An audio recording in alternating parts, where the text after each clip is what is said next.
bien dans son job. On parle aujourd'hui de la génération Y. Beaucoup en parlent. Alors des experts en management, des sociologues, des psychologues. Mais les humoristes s'y penchent aussi. Et Karim Duval est notre invité. Bonjour Karim. Bonjour. On est très heureux de vous accueillir. Vous êtes humoriste. Oui.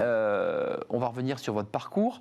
On va voir quelques extraits de votre spectacle parce que vous avez ausculté avec humour évidemment cette génération Y. D'abord un petit mot parce qu'on va le voir dans le spectacle. Vous avez un parcours original parce que vous avez fait Centrale. Oui, Centrale mène à tout, comme on dit. Original. Alors oui, original, c'est vrai, par rapport à la plupart des gens qui suivent ce... Vous n'avez pas fait le cours Florent, ça que je veux dire. Non, j'ai pas fait le cours Florent. J'aurais peut-être dû. Je pourrais encore, peut-être. Je sais pas si je suis assez... Si, c'est encore jouable. C'est encore jouable. Ouais. Bon, on va y croire. Oui, après, c'est de moins en moins original dans le sens où ce genre de reconversion est devenu presque un marronnier dans les médias. Et voilà, on souligne mon cas, mais c'est vrai que c'est devenu de plus en plus normal. Et finalement, c'est pas un hasard. C'est l'époque qui veut ça. Vous voulez qu'on voit un petit extrait? Alors, vous avez joué votre dernier spectacle hier. Vous avez tiré le rideau. Vous allez partir en tournée. Vous finirez à l'Olympia. Ce sera quand? Le 7 juin. Ouais, je connais la date, je ne vais pas vous mentir. Ouais, comme si l'Olympia 7 juin. C'est votre premier Olympia? C'est mon premier Olympia et je le fais comme si c'était le dernier. Parce qu'on ne sait jamais. Faut tout donner, quoi. Faut tout donner, ouais. Ouais, l'Olympia, c'est une scène mythique, évidemment. Ouais, c'est un beau cadeau qu'on s'offre toute mon équipe pour finir cette jolie aventure de Y et puis partir sur autre chose. Mais concrètement, être dans le présent tout en pensant au futur, c'est compliqué. Ça, c'est exactement ce qu'on ne doit pas faire. Ouais, mais c'est tout le paradoxe. C'est quoi, on se projette, on a envie de créer. Et créer, c'est un peu projeter des choses qu'on vit dans le présent, une espèce de ressenti, de névrose, de pensée qu'on a sur le moment et puis qu'il faut imaginer dans un spectacle. Donc c'est toujours un peu un aller-retour. Allons vous voir, tiens, en spectacle, Comedy Club, qui est un espace assez incroyable. Montreux, c'était Montreux, hein, J'ai joué à Montreux. Montreux, hein. Festival de Montreux. Vous avez fait le festival de Montreux. Un extrait où on parle de vous, puis après on parlera de la génération Y. C'est la fin du spectacle. Bon, on va essayer de commencer par la fin. Extrait. Non, j'avais fini par trouver le sens à mon travail d'avant parce que moi j'étais ingénieur en informatique. Je faisais du code informatique et j'étais tellement mauvais que je générais des bugs. Et pour réparer ces bugs, on a dû recruter des gens. Donc j'ai créé de l'emploi, ok? Et parmi les gens qu'on a recrutés, il y en a qui se sont mis en couple, qui ont eu des enfants. Donc j'ai donné la vie. Je peux vous dire que j'ai quitté mon job pour devenir comédien, mais vraiment la tête est haute.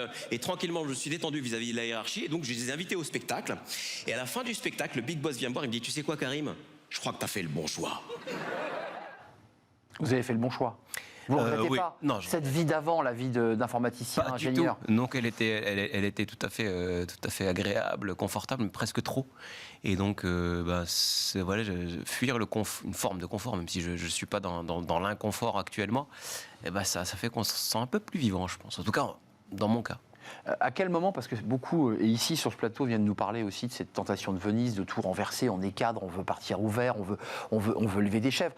À quel moment ça bascule pour vous, Karim? À quel moment? Ou est-ce que c'est évolutif? Est-ce que vous l'aviez déjà à Centrale et que vous étiez un joyeux de riz dans les cours? Je suis ingénieur, donc j'ai quand même pris le temps. Le coup de tête, il a duré 3 ans quand même. Donc vous avez cogité? J'ai cogité, on envisage tous les scénarios possibles. Mais oui, non, après l'envie a pris petit à petit parce que j'ai découvert la scène, j'ai découvert ce bouleversement qui est d'écrire des blagues et puis de recevoir des rires en échange et puis se rendre compte que on a plein de choses à dire, à raconter sur scène. Le temps de m'en rendre compte, d'avoir aussi de quoi me rassurer, des choses à proposer sur scène, même si avec le recul c'était atroce ce que je faisais à l'époque, mais ça suffit à me convaincre d'y aller, quoi. Juste un mot sur vos parents, parce que d'abord, vous faites Centrale, donc vous faites la voie royale, une grande école d'ingénieurs, vos parents sont contents, tout le monde est joyeux, il va devenir ingénieur, Karim, on est tous fiers. Il est devenu. Et il est devenu, puis à un moment donné, vous leur dites, écoute, je me suis trompé de chemin, quoi. Ouais, mais c'est toute la différence, c'est que je suis devenu ingénieur, j'ai eu le temps quand même de m'installer en tant qu'ingénieur pendant quasiment 7 ans. Donc il y a un moment où, oui, ils sont inquiets parce que c'est des parents très aimants qui sont toujours derrière, mais qui à un moment, je pense, se sont dit, c'est gagné pour eux. Enfin, moi, je trouve que j'aimerais bien en tant que papa que mes gamins se mettent dans les meilleures dispositions finalement pour faire ce qui leur plaît. Et eux, ils m'ont permis de faire ce chemin, donc je leur en serai reconnaissant. Et à un moment, par contre, ils peuvent plus contrôler, puis c'est pas du tout leur envie, mais oui, il y a de l'angoisse, mais c'est de l'angoisse de parents. Vous le dites dans le spectacle, vous fixez des dates pour bien situer la génération Y qui sont nés entre temps et temps. Il y a la génération Z. Vous êtes où, en Z, en Y? Moi, je suis Y selon une définition, parce qu'il y en a plein, celle de Wikipédia, celle de tel ou tel. Y, J'ai pris la plus large possible, 82 000 pour être dedans, et je suis de 81, moi, donc je suis tombé... Donc Y, hein. Ouais, Y. Y, juste de juste. Et la Z, c'est quoi alors? Juste. La Z, on dit que c'est 2000 à... Alors, il y en a qui vont dire 2000 à 2020 et plus. Il y en a qui vont dire 2000-2010, parce qu'après, c'est alpha. Moi, je pense que c'est... Bon, honnêtement, je dis que c'est 95-2010 en tout cas. J'ai du mal à m'identifier à des gens nés après 93 et moi qui suis en génération B, BC, quoi, je suis passé en C. Un bon X. Un X, je suis un X. Bonne génération. Je suis un X, oui. Un bon spécimen. J'aurais été très fier de faire X. Concrètement, il y a un peu une lutte, non pas des classes, mais une lutte des générations. Moi qui regarde cette génération qui dit, mais ils ont le nez sur leur téléphone, on peut rien leur demander, ils passent leur temps à bouger tout le temps, ils se lâchent, on les tient pas. Enfin, est-ce que c'est ça réellement cette génération Y? Oui et non, c'est une caricature. Et donc l'humour aussi, moi j'avoue que je caricature parfois parce que ça permet de grossir le trait et puis de justement souligner les grandes différences pour mettre le doigt sur ce qui fait bouger un peu les mentalités, etc. Donc une lutte entre les générations, non, même si après c'est vrai que beaucoup de X me disent qu'ils sont un peu déconcertés face à certaines attitudes, mais on ne peut pas généraliser. Mais oui, après, je ne pense pas que ça concerne que la génération Y d'être tout le temps sur son téléphone. Enfin. Mais votre manager, quand vous étiez ingénieur, vous aviez des boss au-dessus de vous, qui étaient des X. Ouais. Comment vous les regardiez à l'époque, quand vous étiez les pieds dans le métier? Moi, je suis un peu entre les deux, et puis j'ai toujours été le bon élève. Hein, donc en fait, selon où on est, et à l'époque, en plus, c'était il y a maintenant 10 ans, cette attitude n'était pas encore bien ancrée. C'était le début des smartphones. Les smartphones ont fait du chemin depuis, les réseaux sociaux ont explosé. Et donc, c'est ça qui fait qu'en fait, aujourd'hui, on est de plus en plus dessus. Après, il s'avère que voilà, les gens qui sont sur Insta, ils sont de cette génération-là. Mais bon, et puis il n'y a pas que les réseaux sociaux qui nous bouffent, mais depuis les emplois du temps en tout cas les journées se sont morcelées de petites séquences comme ça où on se disperse. Et donc, à tel point que c'est devenu une façon de faire, une façon de travailler, et qu'il faut accepter, je pense. Et donc, c'est vrai que du coup, les gens des générations anciennes, mais honnêtement, dont je fais un peu partie, parce que je suis de 81, c'est un peu entre les deux.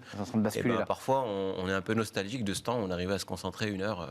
Alors qu'on n'arrive pas, là, on a le téléphone tout le temps. Là, ça me démange. Je me suis mis sur mode avion quand même. Vous l'avez rangé, votre téléphone. Ouais, mais ça me démange. Ouais, je sens que vous avez les doigts qui brûlent. Un dernier extrait assez intéressant et drôle par ailleurs sur ces fameux bullshit jobs. Qu'est-ce que c'est donc les bullshit jobs? Écoutez.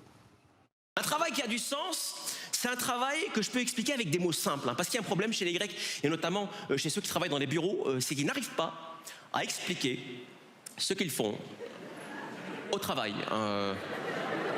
Et il y en a apparemment ce soir. Je sais pas vous, mais moi parfois en soirée, pour créer le lien avec une personne, je pose une question banale. Tu fais quoi dans la vie? Dis donc, t'en as des questions. Moi j'étais venu me détendre. Bon, je te la fais courte, je te la fais simple. Concrètement, je fais de l'optimisation de process pour améliorer l'UX de notre ERP. Et très concrètement, j'envoie des mails. C'est du vécu, ça. C'est du vécu, c'est du vécu, ça. C'est du vécu, mais de plein de monde. Mais c'est marrant, parce que ce que j'aime dans ce passage, c'est pas la qualité, mais c'est le rire graduel. Ouais. Dans la phrase, ils n'arrivent pas à expliquer ce qu'ils font. Il y a toujours ce rire graduel sur le verbe faire, ce qu'ils font au travail. Et j'ai un plaisir fou à me rendre compte de la résonance à chaque fois que je dis cette phrase. En le voyant de l'extérieur. Et je me rends compte que c'est dans l'air, quoi.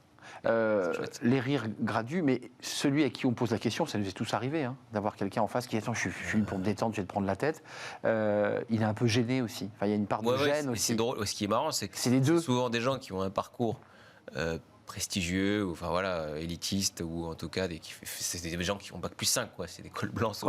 Et de plus en plus, ils s'excusent d'avoir un job difficile à expliquer et qu'on caractérise de bullshit. En fait, après, chacun gagne sa croûte comme il peut et comme il veut, mais du coup, il y a une espèce de gêne Alors que pendant longtemps, c'était mais bravo, t'as fait des études, t'es arrivé là et tout. Et Ouais. là, il y a une espèce de remise en question de ça et c'est un peu. Ouais, le monde bascule, enfin le monde change aussi dans le rapport au travail. Doucement, ouais. Avant de nous quitter, Karim Duval, tournée en France, Olympia le 7 juin. C'est quoi sans déflorer le spectacle, mais c'est quoi le prochain? Vous êtes sur le thème du travail ou vous faites un pas de côté, vous allez ailleurs? Un pas de côté. Oui, le thème du travail sera abordé, mais j'ai envie d'élargir un petit peu la thématique. Ça, c'est très cible quand même, c'est très, très ciblé. Y, ce sera moins précis, mais ce sera toujours sociétal, toujours autour de thèmes connexes au travail, comme l'innovation, comme la gestion du temps, comme le manque d'ennui. Internet, mais ouais. Ouais, on y revient. Là, on y revient, mais ouais. En tout cas, c'est un thème que vous aimez cultiver, ça. C'est un thème que vous aimez travailler. J'aime travailler, mais que j'ai envie de rendre peut-être encore plus universel. Et puis il y a du jeu, et puis il y a du style, et puis il y a du geste, il y a de l'envie et il y a du plaisir. Il y a beaucoup de gestes. Ouais, il y a du geste, ça travaille beaucoup avec les mains et c'est très intéressant. Et c'est un spectacle très sympa. En tournée, en province, on ne va pas se faire toute la liste, mais allez donc sur le site de Karim Duval, vous allez à mon avis trouver des dates. Et puis l'Olympia, 7 juin, je ne sais pas si c'est complet. En tout cas, si ça ne l'est pas, allez voir Karim Duval. Place, mais ouais, ça se remplit vite. Il reste des places. C'était un plaisir, Karim, de vous accueillir sur le plateau de Smart Job. On parle emploi, mais alors on parle trop peu souvent d'emploi avec humour et avec le sourire. On fait souvent des sujets très sérieux. Il y a matière. Hein. Et il y a matière à rire, effectivement. Merci Karim Duval de nous avoir rendu visite. On fait de la philo. Smart Philo, comme toutes les semaines avec Xavier Pavie. Oui, logique, les retraites et la philo. Comment on peut marier ces deux concepts? L'un, c'est un débat d'actualité, puis l'autre, évidemment, arrive avec des concepts. On en parle avec Xavier Pavie. C'est Smart Philo, c'est juste après.